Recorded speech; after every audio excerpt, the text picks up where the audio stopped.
바벨탑 이후로 온 세상에 하나님을 아는 사람이 점차 사라져가고 세상은 점차 희망을 잃어갔습니다. 이대로라면 세상은 지옥이 따로 필요 없는 곳으로 변할 지경이었습니다. 어쩌면 이미 지옥을 경험하고 있었을지도 모릅니다. 그 상황에서 하나님께서 희망의 빗줄기를 보여주시는데요. 바로 아브라함입니다. 아브라함이 빛이 아니라 아브라함을 통해 일하시는 하나님이 빛이었죠. 하나님께서는 아브라함을 문명의 발생지이자 우상 숭배를 상징하는 땅, 메소포타미아, 바벨론, 신할 땅으로부터 이끌어내셨습니다. 신할 땅은 인류가 바벨론을 세운 곳이기도 하고요.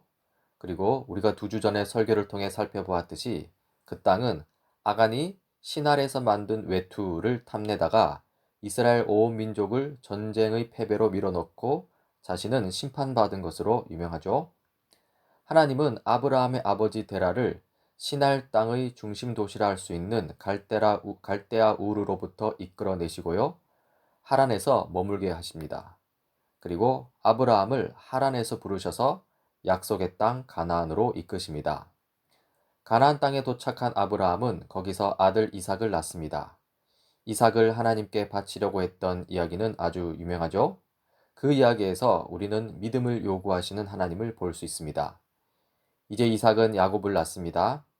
야곱이 형 에서에게서 팥죽으로 장자권을 얻어내고 어머니 리브가의 도움으로 장자가 받을 축복마저 가르친 이야기도 아주 유명하죠. 그 이야기에서 우리는 믿음의 계보가 어떤 식으로 이어지는지 보게 됩니다. 믿음의 계보는 인간의 조건에 따라 이어지지 않습니다. 하나님의 선택과 그 선택에 대한 믿음의 반응으로 이어지죠. 비록 야곱은 여러 가지로 부족했지만 그는 무엇이 중요한지 알았습니다. 그리고 그 중요한 것을 쟁취하기 위해 애썼죠. 야곱에게는 어쨌거나 이 하나님의 이야기, 그 계보에 대한 간절함이 있었습니다. 반면에 에서는 믿음의 계보를 별로 중요하게 여기지 않았습니다. 팥죽 한 그릇에 간단히 팔아버렸죠. 하나님은 그것을 보셨습니다. 이제 야곱은 12아들을 낳았습니다. 그 중에 요셉의 역할이 아주 큽니다. 가나안 땅과 이집트 땅의 광범위하고 치명적인 흉년이 7년간 지속되었죠. 그때 요셉의 정책을 통해서 그 지역 사람들이 살아남을 수 있었습니다. 그리고 살아남은 사람들 중에 야곱과 12아들들이 포함됩니다. 그들 가족 70명은 요셉이 총리로 있던 이집트로 이주해 오죠. 이집트에서 400여 년의 시간이 흘렀습니다. 처음에 이집트로 들어갈 때는 70명이었던 숫자가 이제는 100만에서 200만 명 정도로 늘었습니다. 요셉 총리를 기억하지 못하는 이집트의 새 왕 파라오는요, 엄청나게 성장한 이스라엘 민족을 두려워했고, 그래서 엄청나게 괴롭혔습니다. 결국 하나님께서는 모세를 통해 이스라엘 민족을 이집트로부터 구출해 내십니다. 수많은 기적들을 보여주시면서 아주 화려하게 이스라엘을 탈출시키셨습니다. 이스라엘 역사상 그 정도의 기적들은 없었고요. 아주 하나님이 누구이신지를 확실하게 각인시키는 효과가 있었습니다. 그렇게 이집트를 탈출한 이스라엘은 40년간을 광야에서 지냈습니다. 그리고 모세의 후계자 여호수아의 지도 아래에서 이제 가나안 땅으로 들어오기 시작한 것이죠. 가나안 땅은 이스라엘 민족에게 항상 약속의 땅, 젖과 꿀이 흐르는 땅이었습니다. 아브라함부터 그래왔고요. 지금 우리가 살피고 있는 여호수아의 이스라엘 민족에게도 그렇습니다. 심지어 예수님을 부정하는 20세기 현대 이스라엘 사람들도 가나안 땅은 자신들에게 약속의 땅입니다. 그래서 현재 저렇게 중동 지역에서 가나안 땅을 두고서 분쟁이 일어나고 있는 것이죠. 역사는 여전히 진행되고 있습니다. 물론 현재 이스라엘 사람들은 성경의 이야기로부터 너무 많이 벗어났습니다. 예수님을 건너뛰면서 일어난 일이죠. 그리고 현재 이스라엘 사람들이 포기한 그 자리를 바로 교회가 이어가고 있습니다. 교회를 통해서요, 이 가나안 땅뿐만 아니라 하나님이 창조하신 모든 땅이 약속의 땅, 젖과 꿀이 흐르는 땅으로 변해가는 것이죠.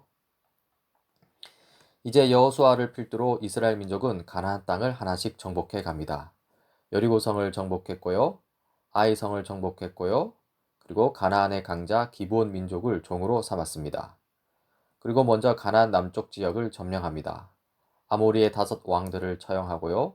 막게다, 림나, 라기스, 에길론, 헤브론, 드빌 성읍을 쳐부어 쏘았습니다. 그 다음으로 가나안 북쪽 지역을 점령합니다. 마돈, 하솔, 시므론, 무론, 악삽 성읍 등이 있죠. 어떻습니까? 이 정도면 가나안 땅을 모조리 정복했다고 볼 수 있을까요? 그렇지 않습니다. 아직 정복하지 못한 곳이 많이 있습니다. 여호수아 13장입니다. 여호수아가 늙고 나이가 많아졌다. 주님께서 그에게 말씀하셨다. 너는 늙었고 나이가 많은데 정복하여야 할 땅은 아직도 많이 남아 있다. 남아 있는 땅은 이러하다. 그러면서 이제 계속 말씀하시는데요. 내가 이스라엘 자손 앞에서 모두 쫓아낼 터이니 너는 오직 내가 너에게 지시한 대로 그 땅을 이스라엘 자손에게 유산으로 나누어 주어라. 너는 이제 이 땅을 아홉 지파와 므낫세의 반쪽 지파에게 유산으로 나누어 주어라. 그리고 나서 각 지파별로 이 땅을 분배하지요. 먼저 갈릴리 바다와 사해 염해를 잇는 요단강 기준으로 이 동쪽 지역인데요. 그 지역은 므낫세 지파 절반, 그리고 갓 지파, 르우벤 지파에게로 이미 할당되었습니다. 모세가 이스라엘의 지도자로 있을 때 아모리 왕 시혼, 바산 왕 옥을 쳐부수고 점령한 땅이지요. 이 땅을 므낫세 지파 중의 절반, 그리고 갓 지파, 그리고 르우벤 지파에게 준 것인데요. 그래서 방금 읽은 본문에서 요단강 동편 지역을 제외하고 나머지 9지파와 므낫세 지파 절반에게 이 땅을 주라고 나온 것입니다. 이렇게 요단강 동편 지역 땅 분배에 관해서 여호수아 13장 8절부터 33절까지에 기록되어 있습니다. 그런데요, 여기서 꺼름직한 부분이 있습니다. 13장 12절 13절입니다. 모세가 이미 그들을 정복하고 그들의 땅을 차지하였지만 이스라엘 자손이 그술 사람과 마아갓 사람은 쫓아내지 않았기 때문에 그술과 마아갓 사람들이 오늘날까지 이스라엘 자손 가운데 섞여서 살고 있다. 이 요단강 동편 지역에 살고 있던 이방 족속을 완전히 쫓아내지 않았다는 것이죠. 그리고 그들과 함께 살았다는 것입니다. 이제 요단강 기준 이제 서편 쪽을 좀 살펴보고자 하는데요. 먼저 유다 지파에게 땅을 분배합니다. 사해 바로 옆에 광범위한 땅을 받는데요. 이 시몬 지파가 이 유다 지파 영토 속에 속해 있는 것을 볼 수 있죠. 그런데 여기서도 꺼름직한 부분이 있습니다. 여호수아 15장 63절입니다. 그러나 유다 자손이 예루살렘 성에 살던 여부스 사람을 쫓아내지 못하였으므로 여부스 사람과 유다 자손이 오늘날까지 예루살렘 성에 함께 살고 있다. 이 여부스 이방 족속들을 쫓아내지 못했죠. 다음으로 에브라임 지파에게도 땅을 분배합니다. 에브라임은 요셉의 두 아들 중에 하나죠. 그런데 여기에도 꺼름직한 부분이 있습니다. 여호수아 66장 10절입니다. 그러나 그들이 게셀에 사는 가나안 사람을 쫓아내지 않았으므로 가나안 사람들이 오늘날까지 에브라임 지파와 함께 살며 종노릇을 하고 있다. 이 가나안 이방 족속들을 쫓아내지 못했습니다. 다음으로 므낫세 지파 이 절반에게도 이 땅을 분배합니다. 므낫세 지파의 다른 절반은 이미 요단강 동편의 땅을 분배받았죠. 이제 남은 므낫세 지파 사람들에게 땅을 분배해 주는데요. 그런데 여기서도 꺼름직한 부분이 발견됩니다. 므낫세 자손이 이 성읍들의 주민을 쫓아내지 못하였으므로 가나안 사람들은 그 땅에서 살기로 마음을 굳혔다. 이스라엘 자손이 강성해진 다음에 가나안 사람에게 노동을 시켰으나 그들을 다 쫓아내지는 않았다. 이 가나안 이방 족속들을 쫓아내지 못했죠. 그런데 가만히 보니까 이 쫓아내지 못한 게 아니라 안 쫓아낸 것 같습니다.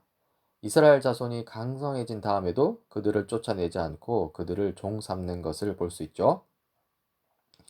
여기까지 해서 이제 요단강 동편의 므낫세 지파 절반, 갓 지파, 르우벤 지파가 땅을 분배받았고요.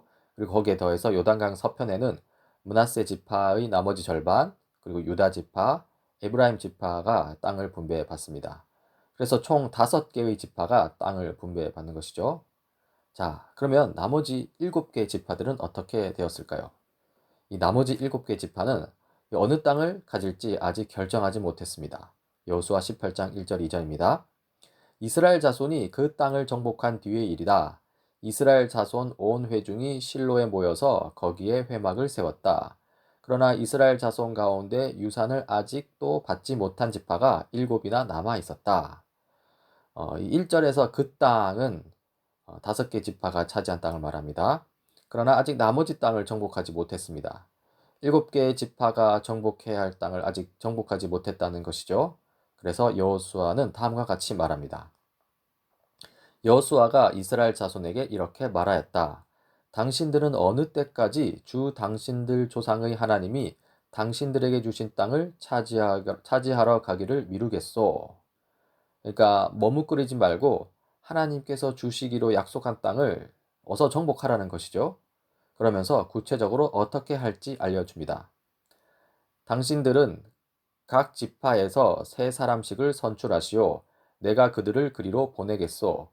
그들이 가서 그 땅을 두루 다닌 뒤에 자기 지파가 유산으로 받을 땅의 모양을 그려서 내게로 가져오도록 하겠소. 당신들은 그 땅을 7몫으로 나누어서 지도를 그리고 그것을 여기 나에게로 가져오시오. 그러면 내가 여기 주 우리 하나님 앞에서 제비를 뽑아서 당신들의 몫을 결정하겠소. 이 말씀에 따르면 각 지파별로 3명씩을 보내라고 합니다. 그러면 21명이 되겠죠? 이 21명이 정복해야 할 땅을 일종의 정탐이겠죠. 정탐하고 그 땅의 지도를 그려오는 것입니다. 그리고 그 땅을 7부분으로 나눈 뒤 어느 땅을 가질지 제비 뽑기를 하겠다는 것이죠. 그리고 실제로 정탐꾼을 보내고 지도를 그려온 뒤 제비 뽑기를 해서 땅을 나눕니다. 이제 남은 것은 직접 가서 정복하는 일이 남았습니다. 그리고 이스라엘 지파는 가서 그 땅을 정복합니다. 여호수아 21장 말미인데요. 이와 같이 주님께서 이스라엘 백성의 조상에게 주시겠다고 맹세하신 모든 땅을 이스라엘의 백성에게 주셨으므로 그들은 그 땅을 차지하여 거기에 자리 잡고 살았다. 주님께서는 그들의 조상에게 맹세하신 대로 사방에 평화를 주셨다. 이제 이스라엘 12지파는 모두 자리를 잡았습니다. 그리고 여호수아는 나이가 많아 죽을 때가 되었습니다. 여호수아 23장 1절입니다. 주님께서 주변의 모든 원수를 멸하시어 이스라엘에게 안식을 주신 뒤에 오랜 세월이 흘러서 여호수아도 나이가 많이 들었고 늙었다. 이 늙은 여호수아가 마지막으로 이스라엘 백성들에게 이제 당부의 말을 전하는데요. 고별사라고 할 수 있겠죠. 그 중에 문제를 좀 불러일으키는 말을 좀 발췌해서 들려드리겠습니다. 여러분들도 저와 함께 그 부분을 읽으면서 무엇이 문제인지 생각해 보시기 바랍니다. 먼저 23장 5절입니다. 주 당신들의 하나님이 친히 당신들 앞에서 그들까지 마저 쫓아내실 것입니다. 주님께서 당신들이 보는 앞에서 그들을 몰아내실 터인데 그때 당신들은 주 하나님이 약속하신 그 땅을 소유하게 될 것입니다. 여기서 우리는 이스라엘 민족이 가나안 이방 민족을 아직 완전히 쫓아내지 못했다는 것을 확인하게 됩니다. 다음으로 여호수아 24장 14, 15절입니다. 여러분은 여러분의 조상이 강 저쪽의 메소포타미아와 이집트에서 섬기던 신들을 버리고 오직 주님만 섬기십시오. 주님을 섬기고 싶지 않거든 조상들이 강 저쪽의 메소포타미아에서 섬기던 신들이든지 아니면 당신들이 살고 있는 땅 아모리 사람들의 신들이든지 당신들이 어떤 신들을 섬길 것인지를 오늘 선택하십시오. 나와 나의 집안은 주님을 섬길 것입니다. 이 말씀에 따르면 여호수아는 괜한 말을 하고 있는 것은 아닌가 싶을 정도입니다. 마치 이스라엘 민족들이 여전히 우상 숭배로부터 벗어나지 못했으니 거기서부터 빠져나와서 하나님만을 섬기라고 하는 듯합니다. 그리고 여호수아 24장에 나오는 여호수아 백성들 간의 대화인데요. 제가 한번 읽어보겠습니다. 19절부터 24절까지입니다. 여호수아가 먼저 말합니다. 당신들은 주님을 섬기지 못할 것입니다. 그분은 거룩하신 하나님이시며 질투하시는 하나님이시기 때문에 당신들의 허물과 죄를 용서하지 않을 것입니다.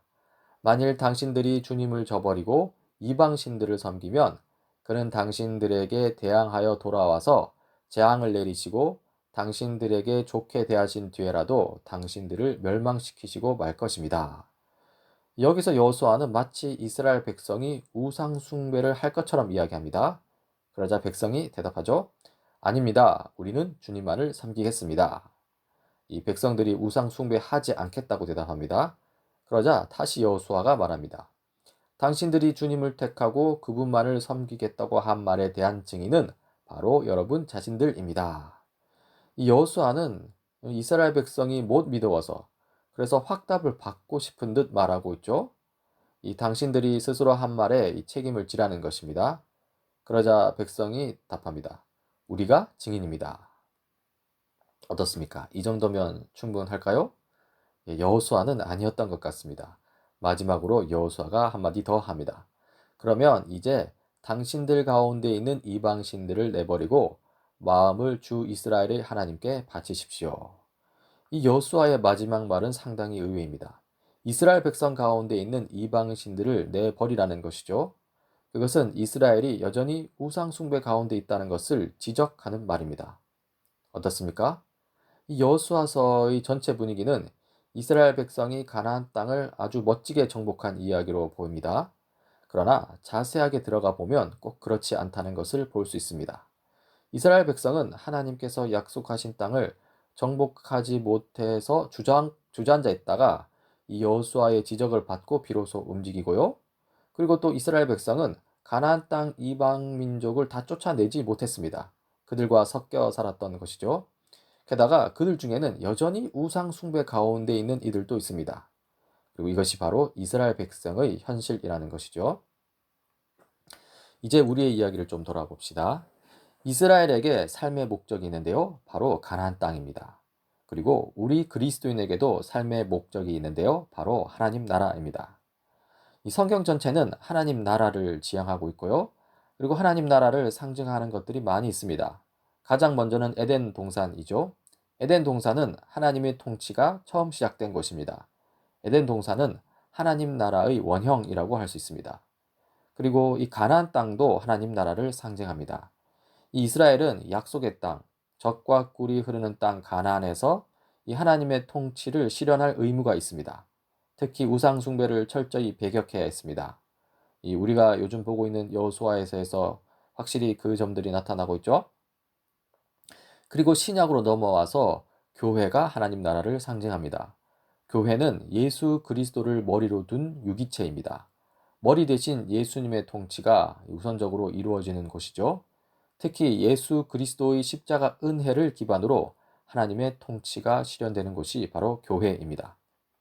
그리고 마지막으로 거룩한 새 예루살렘 도시, 또 새하늘과 새 땅, 이것이 하나님 나라를 상징합니다. 새 예루살렘 도시는 이 하나님 나라의 최종적으로 완성된 모습이라고 할 수 있습니다.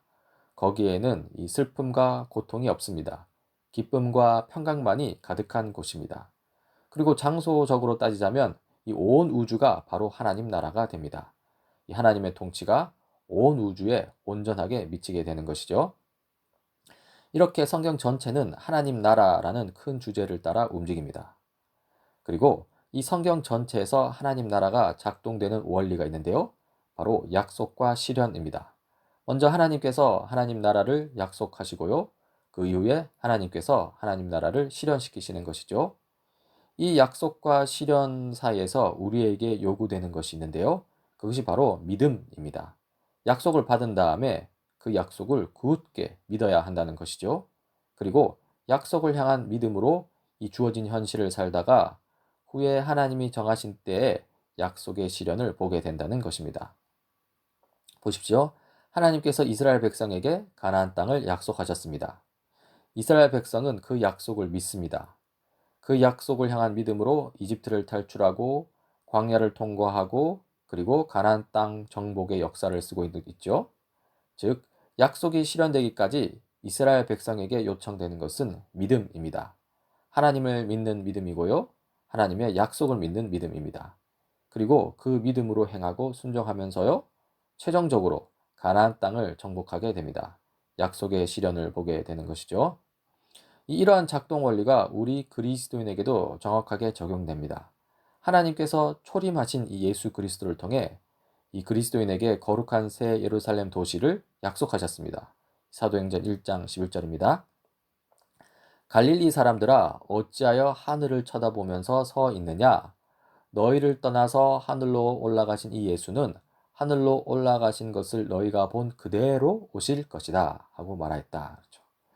이 그리스도인들은 이 약속을 믿습니다. 이 약속을 향한 믿음으로 현재를 살고 있는 것이죠. 이 약속이 실현되기까지 이 그리스도인에게 요청되는 것은 바로 믿음입니다. 하나님을 믿는 믿음이고요. 하나님의 약속을 믿는 믿음입니다. 그리고 그 믿음으로 행하고 순종하면서요. 최종적으로 예수님의 재림과 더불어서 약속의 실현, 곧 거룩한 새 예루살렘 도시를 보게 될 것입니다. 사실 우리는 예수 그리스도의 십자가 죽으심과 부활하심을 경험한 그리스도인으로서요. 이런 의문을 제기할 수 있습니다. 아니, 예수님께서 이 땅에 처음 오셔서 십자가 죽으심과 부활하심으로 모든 것을 다 해결해 놓으셨다는데 왜 우리는 지금 여기서 이렇게 고생해야 하는가 하는 문제 제기를 할 수 있다는 것이죠. 왜 이런 문제 제기가 있을 수 있냐 하면 이 예수님의 초림, 즉 예수님의 십자가 죽으심과 부활하심이 이 전체 하나님 나라의 진행 상황 속에서 한편으로는 실현의 의미를 가지면서 또 다른 한편으로는 약속의 의미를 가지기 때문에 그렇습니다. 이 예수님의 초림이 실현의 의미를 가진다는 것은 이 구약 성도의 입장에서 그렇습니다. 구약 성도들은 메시아를 기다렸습니다. 특히 다윗과 같은 메시아를 기다렸죠. 그리고 다윗 이상의 이 메시아로서 예수님이 이 땅에 오셨습니다. 즉, 구약 성도에게 예수님은 약속의 실현입니다. 다시 말해서 구약의 입장에서 보았을 때 신약은 구약의 실현, 성취라고 할 수 있습니다. 이렇게 예수님의 초림은 이 구약 성도 입장에서는 실현의 의미를 가집니다. 하지만 그러나 우리 신약 성도의 입장에서는 이 새로운 또 약속의 의미를 가집니다. 이 무엇에 대한 약속입니까? 바로 예수님 재림과 더불어 완성될 하나님 나라, 곧 거룩한 새 예루살렘에 대한 약속이 되는 것이죠. 다시 말해서 신약은 우리 그리스도인에게는 정말로 이 새로운 약속, 신약의 형태로 다가온 것입니다. 따라서 앞서 제기했던 문제 제기, 왜 예수님의 초림과 더불어 하나님 나라가 이미 임했는데 우리가 이렇게 고생해야 하는가에 대한 이 질문은요, 우리가 구약 성도가 아니라 신약 성도이기 때문에 라고 답할 수 있습니다. 다시 말해서 하나님 나라가 아직 완성되지 않았기 때문에 라고 답할 수 있습니다. 그리고 이것이 바로 그리스도인의 현실 인식입니다. 그리스도인은 예수님 초림과 더불어서 이미 임한 하나님 나라 하고요. 그리고 예수님 재림과 더불어 완성될, 그러니까 현재 시점에서는 아직 완성되지 않은 하나님 나라, 그 두 시기 사이를 사는 사람들입니다. 다시 말해서 우리는 예수 그리스도의 재림을 기다리면서 우리에게 주어진 신약, 곧 새로운 약속이 실현되기를 또 기다리고 있는 것이죠. 그 기다림 속에서 때로 시련이 주어지고 고통과 고난이 주어진다는 것입니다. 즉, 이미 임한 하나님 나라하고 완성될 하나님 나라라는 그 둘 사이에서 일종의 긴장 상태를 경험하게 됩니다. 그리고 그 긴장 상태 속에서 우리에게 요청되는 것은 믿음입니다. 여기서 우리는 믿음으로 사는 것이 무엇인가 한번 생각해 볼 필요가 있습니다. 이스라엘 백성이 가나안 땅을 약속으로 받았다고 했을 때 그것은 수동적으로 가만히 있는 것을 의미하지 않았습니다. 우리가 이미 살펴보았듯이 가나안 땅을 차지하기 위해서 이미 그 땅을 점령하고 있던 가나안 여러 민족들을 쫓아내야 했죠. 그리고 그 작업은 바로 우상 숭배를 제거하는 작업이기도 했습니다. 이것은 상당한 믿음을 요구하는 일입니다. 하나님을 믿을 것이냐, 이방신들을 믿을 것이냐 하는 이 믿음의 대결을 요구받았던 것이죠. 실로 여호수아는 죽을 때 그 부분이 걱정이 되어서 이스라엘 백성에게 당부하고 또 당부하는 것을 볼 수 있었습니다. 그리고 그리스도인들도 마찬가지입니다. 예수님 재림과 더불어 거룩한 새 예루살렘 도시가 임한다고 했을 때 그것은 수동적으로 가만히 있어라는 것을 의미하지 않습니다. 이스라엘 백성이 가나안 여러 민족을 쫓아내야 했던 것처럼 그리스도인들도 이 땅에 가득한 우상들을 제거해 나가는 작업을 해야 한다는 것이죠. 이것은 상당한 믿음을 요구하는 것입니다. 창조주 하나님이시자 구속주 예수님을 믿을 것이냐, 아니면 돈이나 권력, 명예와 같은 우상들을 믿을 것이냐 하는 어떤 믿음을 요구받는다는 것입니다. 창조주 하나님, 구속주 예수님에 대한 믿음을 유지하기 위해서는요, 이 세상에서 상당한 정도의 핍박을 각오하기도 해야 합니다. 왜냐하면 세상은 하나님을 섬기지 않기 때문입니다. 방금 말씀드렸다시피 돈이나 힘, 명예나 인기 이런 것들을 추구하기 때문이죠. 그런 것을 추구하지 말라고 이 세상에게 말했을 때 세상은 우리를 싫어하기 때문에 배척하기 때문에 그렇습니다. 그리고 이것이 바로 우리 그리스도인이 처한 현실입니다. 우리는 예수님이 재림하시기 전, 그러니까 현재 여기서 그러니까 예수님이 재림하시기 전에는 현재 여기서 완전한 안식을 누릴 수 없습니다. 어떤 면에서 완전한 평강을 기대해서도 안 됩니다. 왜냐하면 지금 여기는 전쟁터이기 때문입니다. 전쟁터에 있는데 우상숭배와 싸워야 하는데 그 우상숭배를 외면한 채 그저 평강을 기대한다는 것은요, 결국 거짓된 평강에 거하겠다는 소리밖에 되지 않기 때문입니다. 거짓된 평강을 외친 수많은 사람들이 구약에 있습니다. 하나님은 그들을 거짓 선지자라고 불렀죠. 다니엘 새 시대 교회 여러분, 분명히 사는 게 힘들 것입니다. 그리스도인으로 사는 것은 힘든 일입니다. 하나님을 믿지 않고 불의를 자행하는 이 세상 사람들과의 관계에 의해서, 즉 외부의 압박에 의해서 고통이 수반되기도 하고요. 또 세상 가치를 따라가려고 하는 이 내 마음속, 즉 이 내부의 유혹에 의해서 갈등이 일어나기도 합니다. 이 모든 것이 다 영적 전쟁입니다. 우리는 영적 전쟁터라는 상황을 분명하게 인식해야 합니다. 아직 평강을 누릴 때가 아닙니다. 그러나 그 평강이 결코 오지 않을 그런 평강은 아닙니다. 분명히 예수님의 재림과 더불어 거룩한 평강이 우리에게 올 것입니다. 그러나 그 전까지 우리는 약속 가운데 타락한 세상에 발붙이지 못하는 나그네입니다. 그 점을 분명하게 인식해야 합니다. 기도하시겠습니다.